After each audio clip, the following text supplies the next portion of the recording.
You have the biodata, so we're going to save some time on that. Dr. Karem. Thank you. Just inviting you to look here so that you can... No, you look at your... I don't... This is why I said 23. First, a word of thank you for IDSA for inviting me. It's a pleasure to be here, to come to India, finally. And I really thank and note in our presence His Excellency the Distinguished Ambassador of Egypt. I thank him for taking time out. My colleague Sharif Campbell, also Deputy Chief of Mission. You have the paper, so I will jump into identifying the salient security trends which are interconnected in my view. And I will start first by saying that our region at present lacks a accurate definition of security. And this in itself is problematic. Why? Because we need a definition of security. We want to avoid asymmetries. We would like countries of the region to move away from rigid doctrines towards reconciliation and what we call in Egypt cooperative security, instead of a doctrine of confrontation. The second point is that we have no place to talk, or what we call multilateral fora. We had before we speak in the United Nations General Assembly.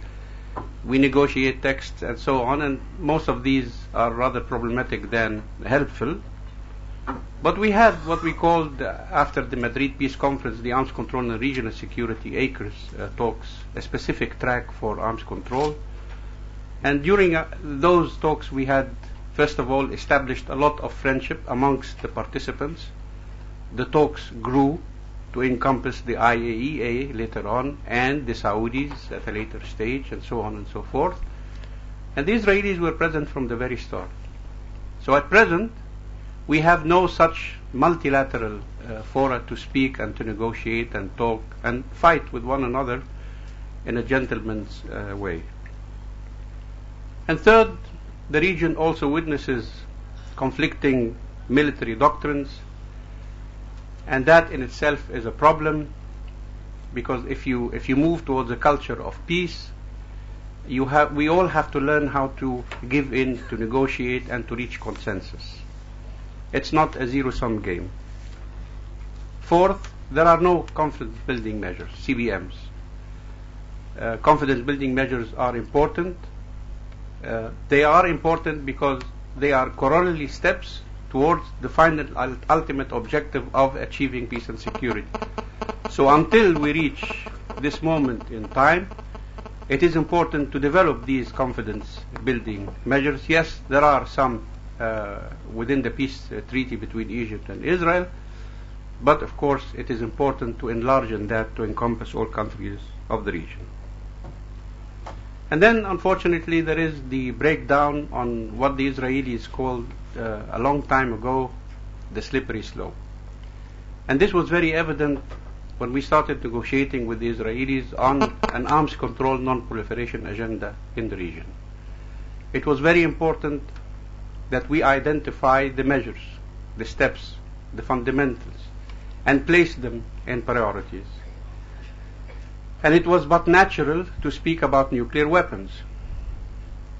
We agreed on everything, on CBMs, on conventional weapons, even on treaties and instruments of weapons of mass destruction, including chemical and biological. But when it came to the nuclear weapons, the Israelis had a second thought that the Egyptians would take us on a slippery slope, and before we know it, Israel would sign the non-proliferation treaty, and that in itself torpedoed the talks and left actually a very serious scar amongst those who negotiated and spent painstaking times and effort. But in the same time, our region is also rich with initiatives, and that in itself is something encouraging. We have a 1974 initiative on a nuclear weapon-free zone in the Middle East, which started with Iran, presenting a text to the General Assembly at the time. followed up later on by Egypt, changing the name of the title, adding weapons to the original idea of Iran at the time, and going on from a vote against by Israel to an abstention in 1979 to a consensus resolution in 1980, which is and remains until today a consensus resolution within the General Assembly. And why 1974? Because the world came very close to a nuclear exchange between the United States and the USSR at the time, when things were going out of order and the war erupted and the Israelis lost the front in Sinai and the Egyptian army crossed, and Sinai became an easy road to Israeli border proper. So the Americans went on DEFCON 3 and things really deteriorated. So the initiative for, and incidentally there were reports which are published today. I saw them in Egyptian papers just before I came. Some of the reports informing us that the Israelis had assembled 13 nuclear warheads and actually started mounting them on aircrafts in 1973 war. But you also have another initiative presented by Egypt in 1990 in the heart of Baghdad, much to the chagrin of the Iraqis at the time, on a zone free of weapons of mass destruction, in which the Egyptians argued that, well, fine, nuclear weapons has its own initiatives, it's not enough, there is the danger of proliferation of weapons of mass destruction, why don't we move on to add the chemical and biological component to these two initiatives. And I don't have time to read the elements of both initiatives, but I think you have them in the paper. I spoke of acres. We have another initiative by the former Director General of the IAEA, Mr. Hans Blix, who concentrates on facilities for enrichment of uranium and reprocessing plants and production of plutonium. So he argues that while you speak on nuclear weapon free zones and zones free of weapons of mass destruction, why don't you speak of a zone free of enrichment and nuclear fuel cycles? And finally, we have an event that did not really unfold well, going back to the Non-Proliferation Treaty. Incidentally, Israel, like India, has refused to join the Non-Proliferation Treaty, and we tried very hard to achieve this regional universality. And especially in the indefinite extension of the Non-Proliferation Treaty in 1995, where we managed to come up with a package. The package deal was that there would, a part and parcel of which there would be a resolution, a specific resolution on the Middle East, the only region acknowledged in the 1995 review and extension conference, that would target the Middle East and request all countries to join. Well, from 1995 until today, United Arab Emirates joined, Oman joined, Djibouti joined, and Israel did not. So in 2010, in the review process, we agreed to designate a conference and appoint a so-called facilitator, a Finnish diplomat, to start preparing for an international conference on nuclear weapons and zone free of weapons of mass destruction in the Middle East. And the target date of December 2012 was put, December 18th to be exact, and just a few weeks before that target date, the United States decided to withdraw its acquiescence. The reasons given were not really convincing in the eyes of many NPT parties in the Middle East, particularly Arab countries, and now we are trying to forge this process back on track.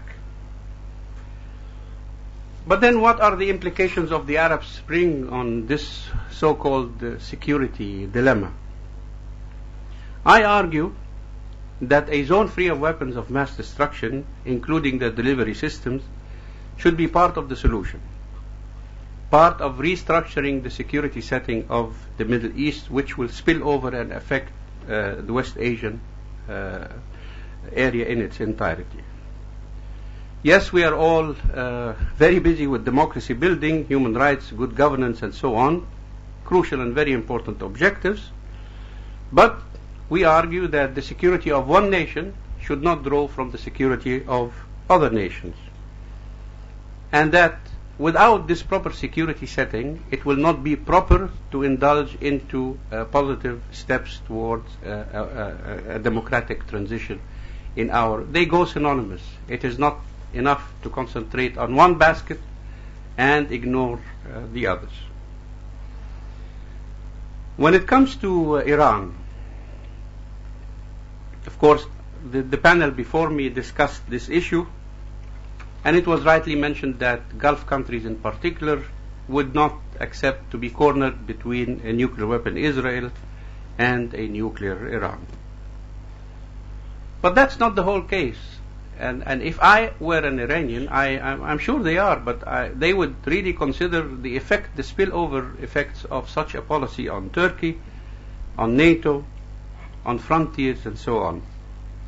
Because with Shihab 3, Europe already feels threatened by Iranian missiles, a missile that is capable of carrying a nuclear weapon.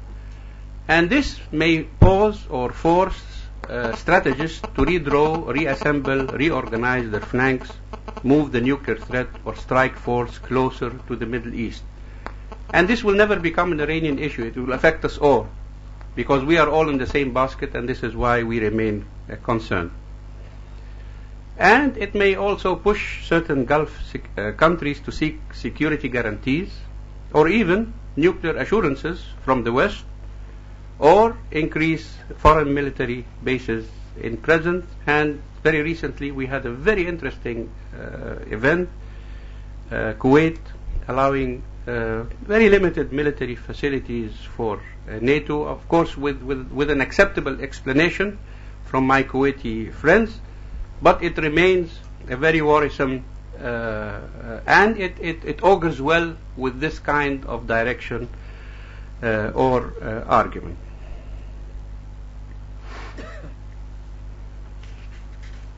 These complicating circumstances never existed in this region when the Indo-Pakistani nuclear strife started with successive nuclear explosions, and everyone was counting on this region's rationality and the pursuit of a nuclear standoff, which happened. Now, with the complicating factors that we have all discussed in the past 2 days, I think rationality and a nuclear standoff in such a case, based on rational decisions, would be extremely difficult in our part of the world, if we speak on terms of deterrence theory proper. The GCC policy is based on three basic alternatives insofar as these nuclear disarmament initiatives: a progressive turn towards peaceful uses of nuclear energy. And it is very interesting. We are seeing the case of Qatar, seeing the case of United Arab Emirates, relinquishing its right for certain rights in this regard for enrichment, and also a fear from Israel and Iran, as I mentioned. But in the same time, and we keep arguing with our colleagues from the GCC, that it is very important to move collectively on the zone initiative and not move as a GCC, because they have an idea, they have a proposal for a zone, an incremental approach that starts with GCC countries. And while this idea is good, we hope that reconsideration will be given to the fact that the holistic approach is more important than the incremental approach in this regard.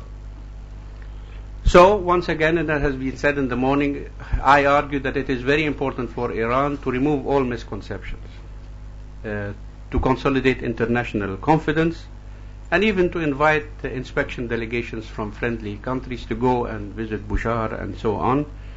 This happened before, incidentally, in the case of Argentina and Brazil, in very difficult times, when both countries exchanged inspection at the time, and Actually, it was an idea within the context of arms control and regional security acres. I was involved myself, and it never went through. Anyhow, I conclude with, since I came all this way, with specific ideas on how we in Egypt perceive the role of India and how important it is for India to play a role in the coming period. First of all,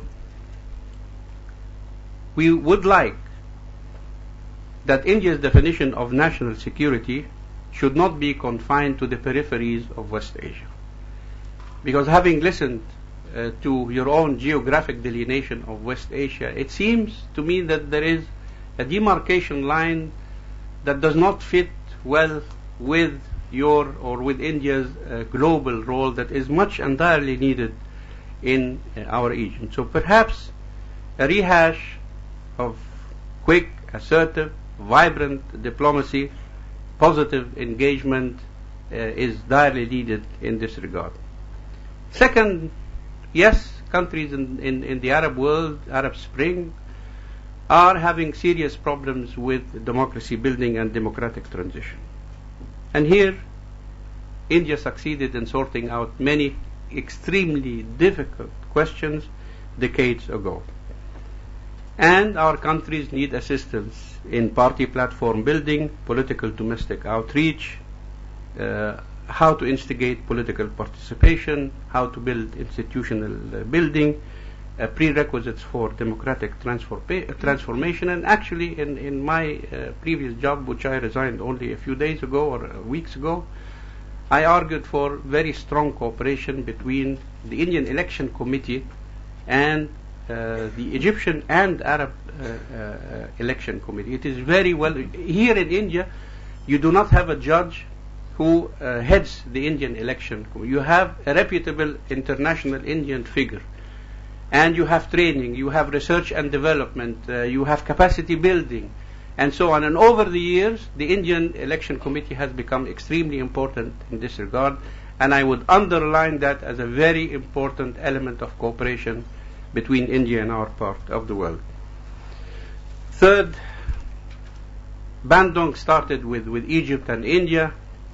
Non-aligned is extremely important for India. India will never be able to do away with the history it helped build. This is the history that started here. And therefore, part and parcel of non-alignment is nuclear disarmament, is Article 6 of the Non-Proliferation Treaty, is the responsibility of nuclear weapon states. So we still need a great deal of cooperation with India, whatever the progress they have achieved in the nuclear field, within and under the aegis of non-alignment. And I never fought with Ambassador Garakan in the United Nations, but sometimes there was always a request on particular references to the Non-Proliferation Treaty in resolutions dealing with the Middle East. And I tell you that this caused a great deal of pain to Arab diplomats and to Egyptian diplomats, because the title of the item, the title of the resolution had nothing to do with your region. It dealt with the Middle East. And yet, sometimes India insisted on a separate vote on particular paragraphs referring to. So I think this too has to be considered very carefully. India has also achieved tremendous advances in the nuclear field in terms of industry building, research and development, and so on. And our region needs electric nuclear power, human capacity training, dissemination of information, and so on and so forth, and water desalination. We have a water problem in the region, and we could easily cooperate in the field of nuclear water desalination projects in our part of the world. And six, and last, that would be that the cooperation within the sea lanes, within the protection of energy security, free trade, naval cooperation, and so on. India is a great naval power, and of course this is very important for our part of the world. These are the 6 prescriptive points that I wish to leave for your consideration. And according to my clock, I think I have respected the